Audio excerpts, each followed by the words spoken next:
Saanii inni guddaa fi inni jabaa kaayyoon isaanii kiristaanota yookiin amantii kiristaanaa yookiin waaqayyo jira jennee warra beeksu dubbannu kana balleessuudha. Namoonni tokko hundeessaa waldaa kiristaanaa akkasii jedhu raajoon amma kaan abbaa mul'ataa akkasii yookiin hundeessaa waldaa kiristaanaa ekelekelee jedhu.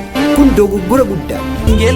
Nagaan gooftaa keenya Yesuus Kiristoos bakkaa fi haala jirtanitti isiniif baay'atu kiristaanota addunyaarra jirtan hunduma keessaniif. Kun qophii kana beektuu daandii wangeelaati. Qophii kana beektuu daandii wangeelaa qopheessee kan isinii dhiyeessu ani obboleessa keessan daandii eebbaadha. Viidiyoo waraabuun kan na wajjin jiru obboleessa keenya Fayyisaa Rabbumaadha. Hamma xumura qophii keenyaatti nu wajjiniin tura. Wangeelani bilisomne wangeelani ifa garre wangeelani mirgarganne wangeelani babal'anne bilisomne ifa garre mirgarganne babal'anne bilisomne ifa garre mirgarganne babal'anne. Torban kana miidiyaa adda addaa irratti dubbatamaa kan ture kophee seexanaa jechuun miidiyaawwan gurguddaa adda addaa dubbii ijoo godhatanii kan hojjechaa turan irratti kopheen kun kophee seexanaa mallattoo akkamii qaba? Maalif kophee seexanaa jedhame kan jedhu irratti kophee seexanaa kan jedhamu kun kan oomishame torban darbe keessadha. Kopheen oomishame kun Nike Air Max 97 kan jedhamu irraa akka fudhatame Nike'n gabaasaa jira. Nike'n biraandii koo fudhatan jechuun kaampaanii kophee seexanaa oomishe kana iyyachaa jira. Kun iyyanni kun sirrii moo sirriidha moo sobadha kan jedhu walumaa wajjin ilaallaa. Kopheen seexanaa kun kan oomishame dhaabbata MSHF jedhamuun kan oomishamedha. Kophee kana kan beeksise yookiin beeksisa isaa kan hojjeteef raapperii Linas X jedhamudha. Gooftaa keenya Yesuus Kiristoos gargaargachuun kophicharra jira. Lammaffaa mallatticharra kan jiru dhiiga namaa kophicha keessa jira. Sadaffaa qonnaa 10 lakkoofsa 18 irra jira. Akkasumas biraandii isaanii kan ta'e lakkoofsi 66 irra jira. Kun mallattoo kiristaanaa wajjin akka inni wal qabatu tokko tokkoon ilaalla. Mallattooleewwan shanan kunii jechuudha. Jalqaba kun irratti waliin ilaallu Nike'n MSHF kasaseeraa yookiin iyyata irratti banadheeraa jira. Dhuguma dhaabbanni kun iyyata irratti banateeraa kan jedhu keessa isaa yoo ilaalle soba. Waliigaltee jalqaba citiidha waliigalan ati kana godhii ani immoo kanan godhaa kan jedhudha dhaabbatichi. Dhaabbati MS jedhamu kun Nike'dhaan maal jedhee waliigala citiidhaan yoo ati kana biraandii kenna maa biraandoota gara biraan fudhatu biraandoota hedduu jira. Biraandii Nike nan fudhaa yeroon kana fudhummoo ati immoo iyyata irratti bantaa akka ittiin promooshinii addaa hojjennee mootummaa seexanaan babal'isna kan jedhu iccitii addaa qaba wanti kun malee dhuguma biraandii Nike fudhatanii miti. Biraandii Nike yoo fudhatanis Nike'n irratti jira. Fudhatan garuu iccitii waliigalan qabu jaroonni kun. Lafa jala dhaabbanni MS jedhamuu fi Nike'n iccitii waliigalan qabu. Nike'n yoo ilaallayyuu jalqaba Air Max kan jedhamu kana kophee Air Max 97 jedhamu oomishe kana keessa jalatti inni maal qaba iccitii mataa isaa jalaa qabu kun iccitii seexanaa of keessatti qaba Air Max 97 kopheen jedhamu yoo ilaallayyuu jarri kuni kaayyoon isaanii inni guddaa fi inni jabaa kaayyoon isaanii kiristaanota yookiin amantii kiristaanaa yookiin waaqayyo jira jennee warra beeksu dubbannu kana balleessuudha. Kana gochuuf immoo maal fayyadamu? Birriin fayyadamu, waan namni itti fayyadamu, huccuu itti fayyadamu, kophee itti fayyadamu, akkamittiin dargaggoota kana qabanna kan jedhu kaayyoo isaaniidha. Kanadha. Maanni kaayyoo isaanii inni guddaan inni isaan amma biyyoota adda addaa keessatti hojjetan mana qulqullummaa yookiin waldaa kiristaanaa cufsiisuudha. Waldaa kiristaanaa gara oomisha daldalaatti, gara mana naayit kilabiitti, gara suuqiiwwan adda addaatti jijjiiraa jiru. Kana immoo biyyoota adda addaa tokko keessatti yeroo hojjetan amantoonni tokko abdii kutachaa jiru. Dhuguma warri 66 nu caalanii jiru, waaqayyoon jiru, dhuguma jechuu amma jirutti deemaa jiru. Kun yeroodhaaf ta'a malee yeroodhaaf wanta kana gochuu hin dandeenye. Waaqayyo garuu jira. Waldaa kiristaanaa jijjiiruu danda'u malee yeroo jijjiiruu gara mana oomishaatti jijjiiruu danda'u yeroo mana daldalaatti jijjiiruu danda'u malee waldaa kiristaanaa tasumaa balleessuu hin danda'an. Waldaan kiristaanaa qaama Yesuus Kiristoosidha. Wangeelli keenya ni dubbata. Waldaan kiristaanaa qaama Yesuus Kiristoosidha waan ta'eef waldaa kiristaanaa kan ijaaran immoo Waaqayyo waan ta'eef tasumaa baduu hin danda'u. Namoonni tokko hundeessaa waldaa kiristaanaa akkasii jedhu raajoonni amma kaan. Abbaa mul'ataa akkasii yookiin hundeessaa waldaa kiristaanaa ekelekelee jedhu. Kun dogoggora guddaadha. Waldaa kiristaanaa eenyuyyuu hundeessuu hin danda'u, eenyuyyuu balleessuu hin danda'u. Kan hundeessu Yesuus Kiristoos Waaqumadha. Kan balleessus Waaqadha. Anaaf isin sababa ta'uu dandeenya. Anaaf isin birrii keenyaan galgalee wardicha guddisuu hin dandeenya malee tasumaa waldaa kiristaanaa hundeessuu hin dandeenyu jechuu barbaadetan. Jiraatti duunuudha jechuudha. Biyyoota guddatan keessatti yeroo ilaallamu waldaan kiristaanaa daldalatti jijjiiramtee kan jedhamu tokkoffaa rakkinni inni guddaa mucoolii mana waaqayyootti guddisuu dhiisuudha. Rakkina maatii jechuudha. Mucooliin mana waaqayyootti guddatan taanaan wangeela keessatti guddatan taanaan gaafa guddatan mana sana mana oomishaatti jijjiiru. Lammaffaa dargaggoota keenya rakkina dargaggoota abbootii teenyeen dhaggeeffannu wangeela teenyeen dhaggeeffannu rakkinni keenya inni guddaa. Gaafa kana waldaan kiristaanaa kan jijjiiramu. Sadaffaa abbootiin keenya nutti himtani. Abbootii biras rakkina gaappiin jira. Nutti himani tuffiin jira. Gaappii sadiitu uumamee jira. Tokko mucoolii keenya waldaa keessatti gurguddisnu dargaggoonni keenya abbootii dhaga'uu hin danda'anii abboonni keenya immoo dubbachuu hin barbaadan anatu caalaa kan jedhu dhufa. Kanaaf yeroo sidha waldaan kiristaanaa kan dadhabaa deemtu. Kan akka hin gooneef immoo maal gochuu qabna? Mucoolii keenya mana qulqullummaa keessatti guddisuu qabna. Mucoolii keenya waldaa keessatti guddisuu qabna. Mucoolii keenya wangeela barsiisuu qabna. Yeroo sana umuriin isaanii waan baay'eetutti mul'ata waan ta'eef abbootii keenya dandeessanii nu gorsuu qabdu. Dargaggoonni keenyas abboota keenya kabajuu qabna. Gaafa akkas goonu kaayyoo mallattoon kun 66 mootummaa seexanaa babal'isuuf deemu sana karaa gabaabaa karaatti dhaabuu hin dandeenya jechuudha. Malee waldaan kiristaanaa tasumaa baduus hin dandeessu, tasumaa waan biraattis jijjiiramuu hin dandeessu. Yesuus Kiristoos waldaa mataa isaa hundeesse waan ta'eef nama dhabu nama ni kaasaa jechuu barbaadeetan. Gara biraa yoo ilaallu caammaa seexanaa jedhamu kana keessatti beeksisa isaadha.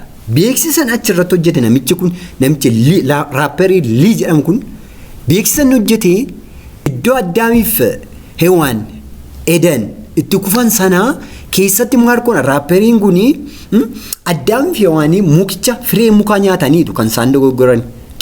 Luba tokko na yaadadhu tun dubbadhu. Lubni tokko yeroo nu barsiisu Addaamiif Hewaanii firee tokko nyaatanii namoonni amantoonni si'anaa garuu firee sana gara juusitti jijjiirratanii dhudduun hin jedhu. Akkattiin nu barsiisan. Ammas kan ka'e sanuma iddoo Eden sana maal godhe raapperiin kun walqunnamtii saaraa godhe. Walqunnamtii saaraa oomishee walqunnamtii saaraa sun immoo akka jannata keessaa isaan baasetti agarsiise. Akka Si'ool keessatti gadi isaan kuffise agarsiise.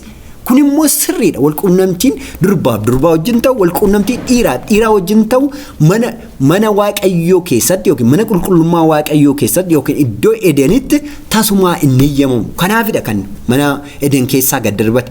Namichi kun gurraacha kana barbaadan. Sababni isaan gurraacha kana beeksisa irratti hojjetan inni guddaan yoo ilaalle Afrikaa kana qabachuu barbaadu. Dargaggoota Afrikaa kana of keessatti hammachuu barbaadu. Jaroonni 66 jedhamu. Dargaggoota kana immoo akkamiin qabannaa kan jedhu yaadiin dhufeef. Yaadi isaan ittiin qabachuu danda'anii namoota beekamaa namoota isaanitti sagadan. Raapperiin kun akkuma nuyi waldaa kiristaanaa waaqayyo guddaadha jennee waaqayyo worshipii goonu innis isaanii worshipii godha. Biraakii kana qabatee Afrikaa kana qabachuu barbaadan. Yoo namoota adiidhaan hojjetanii adii bukkee dhaqa. Kanaaf inni guddaan Afrikaa qabachuu waan barbaadanii fi namicha gurraacha kanaan hojjetani. Kanaafidha kan isaan akkas godhanii jechuu barbaadetan. Raapperiin kun beekama waan ta'eef raapperii kanatti fayyadamanii Afrikaa qabachuu barbaadan. Afrikaa garuu tasumaa qabachuu hin danda'ani. Afrikaa tasumaa qabachuu hin danda'ani kanan jedhee dubbadhanii tokkoffaa Afrikaan inni guddaan Afrikaan wangeela biyya dhagooftedha. Keessumaa Itoophiyaa tasumaa qabachuu hin danda'ani. Dargaggoonni Itoophiyaa hundi isaaniiyyuu wangeela beeku. Akka biyya kana hin galleef immoo dafanii ofirraa ama beeksisa adda addaa miidiyaan hojjetu irratti baay'ee ofirraa dhiibaa jiru kiristaanni Itoophiyaa. kana gochuu qabna jechuudha. Tasuma Itoophiyaa moo hin danda'an. Isaan namicha gurraacha kana fayyadamanii Afrikaa qabachuu danda'u barbaadu nuyi garuu iddoo laannuu fi caammaa kanaaf. Inni gara biraan mallattoon kanarra jiru waa'ee Luqaas boqonnaa 10 lakkoofsa 18dha. Luqaas fayyadamni waa'ee seexanichaa fayyadamni akka seexanichi gadi darbatame. Maalif gad darbatame viidiyoo keessatti agarsiise. Viidiyoo sirba isaa keessa screenshot godhanii isin agarsiisuu danda'a. Viidiyoo isaa gadhiisuu hin danda'u. Kan isaan fudhatamanii walqunnamtii saalaa hojjetee jannata keessaa Eden keessaa gadi darbatame gara Si'oolitti ba'e.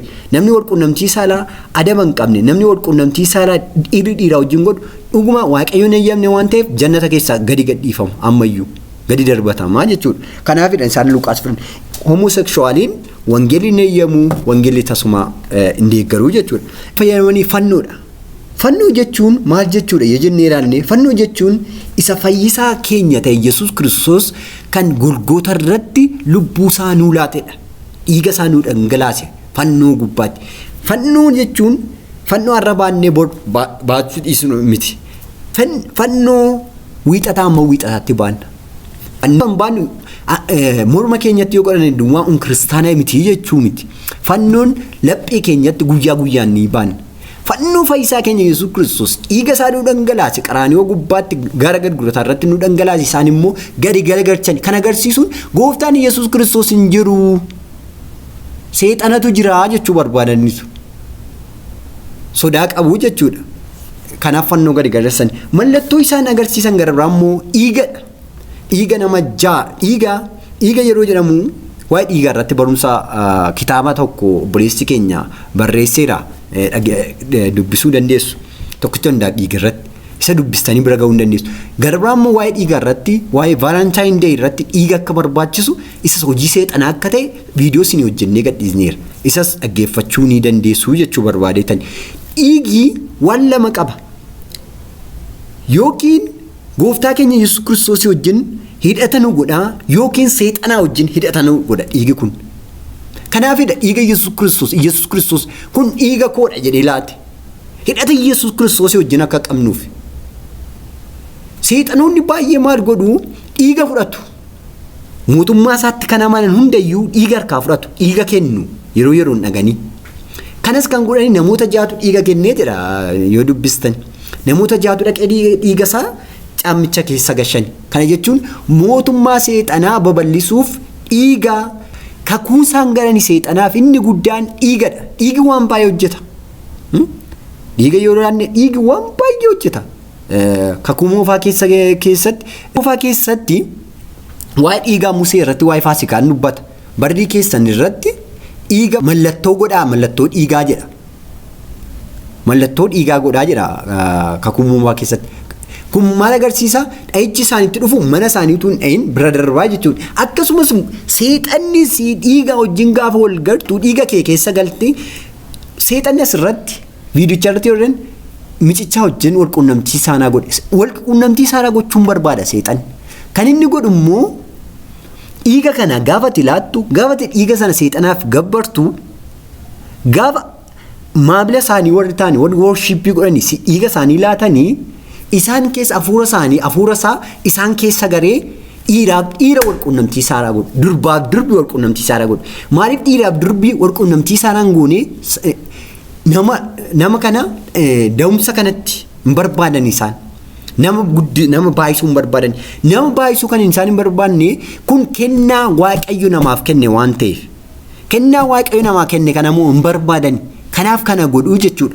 Kanaafiyyuu kophee seexanaa jedhamu kana tasuma kiristaanonni addunyaarra jirtan afaan kana dhaggeeffattan tasuma kaawwachuu hin dandeessan. Siniin eeyyamu wangeela irratti.